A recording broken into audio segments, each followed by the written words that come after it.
Hello there YouTube, welcome along to Steve's Let's Talk Apple event November 2020. Today I'm going to be talking about the Apple event that took place on the 10th of November, of course, where Apple did announce some brand new MacBooks, which is the one more thing that they kind of teased in their press invitation, which they sent out to the press and media companies about a week or two ago now.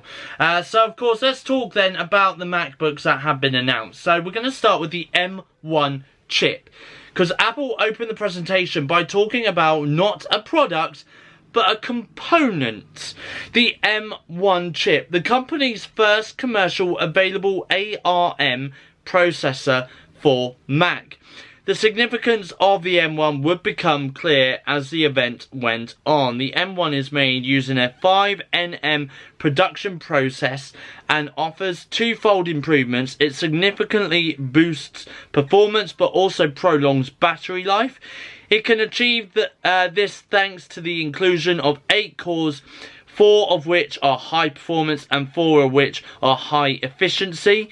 It can thus adapt to the requirements of the task without using any more power than is necessary. The new MacBook Air with Apple Silicon. So with the new processor thoroughly discussed, Apple moved on to the first actual product of the night, a new MacBook Air. So obviously, we've already had one new MacBook Air in 2020, and we'll have to start referring to that retrospectively as the early 2020 model. In fact, if you went by external appearances, you'd struggle to see what had changed from that model to this one that's just been announced, but all the upgrades are within. So the M1 chip, as discussed, is the root cause of much of this. Thanks to this component, the late 2020 Air offers 3.5 times faster CPU operation than the previous generation and 5 times faster graphics. It's faster than 98% of PC laptops Apple have claimed. Yet the new MacBook Air manages to outperform its predecessors on battery life too, with an estimated life of 15 hours of wireless web use or 18 hours of video playback. That's a huge improvement on the previous generation, which was estimated at 11 hours of wireless web and up to 12 hours of video playback. The new Air also has a silent, fanless design, faster SSDs than its predecessor, and Wi-Fi 6. So there we go. Now, the new Mac Mini with Apple Silicon. So the humble Mac Mini got to share the stage with its more portable cousins. Remember that the first Apple Silicon Mac was a Mini, although that one was for developers only. There are 2 new Mac Mini models as of the 10th of November 2020. Both offer the same 8-core CPU combined with an 8-core GPU and Apple's 16-core neural engine. Both models also offer 6 gig of RAM, upgradable to 16 gig of RAM. The Mini has also had a bit of a price cut. It now starts at £699, or in the US, $699. The new MacBook Pro with Apple Silicon. So good news and bad news. There's a new 13-inch MacBook Pro, and it gets the M1 Apple Silicon chip, but the 16-inch Pro remains resolutely and unupgraded. That's the bad news. So the new 13-inch Pro, which like the Air is hereby upgraded to the for the second time in a calendar year, gets improved performance and extremely long battery life, plus new microphones that should improve the way you sound on video calls. The chassis is the same in silver or space grey, as are the trackpad and keyboard. What's new is under the hood. Again, the M1 is doing the magic. macOS Big Sur. So we've known about Big Sur for a long time. It was first announced at WWDC back in June this year, But now it was for the first time after an agony of waiting that we found out when it would launch to the general public.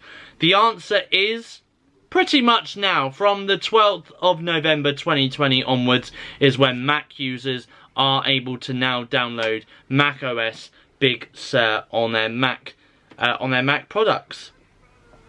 So those are the things that was announced during that Apple event. So let's just have a look at some of the things the products that Apple didn't announce during that event, which we could have expected them to announce. So with a focus so tightly on the Mac's products, there was little time for other anticipated Apple products. So let's have a look at some of those. So AirTags. Rumours about Apple's AirTag tracking device have been heating up recently, and they will surely appear before the end of the month. The company would have released the AirTag earlier in the year, but for various reasons this was delayed, potentially due to the ongoing coronavirus pandemic. The Apple TV and Games controller. We're a little surprised that Apple hasn't updated the Apple TV in such a long time. The most recent model launched in 2017. Well, not only is Apple close to launching a new Apple TV, but the new model could rival games consoles and come with an Apple's games controller as well. AirPods. So news that Apple was clearing out its stores of third-party audio equipment, speakers and headphones in October seemed to be a big hint that there were some new Apple audio products coming from the company. Sure enough, it promptly announced the new HomePod Mini, but what of the new AirPods that were also rumoured to launch? There was faint hope that a new pair of AirPods could make an appearance at the 10th of November event, but the earbuds weren't mentioned.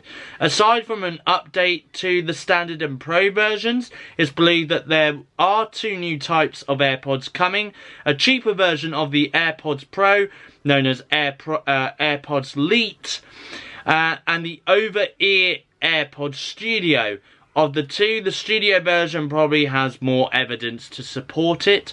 Launching the new AirPods before Christmas would be a smart move from Apple. Sadly, however, it looks like we may have to wait until spring 2021.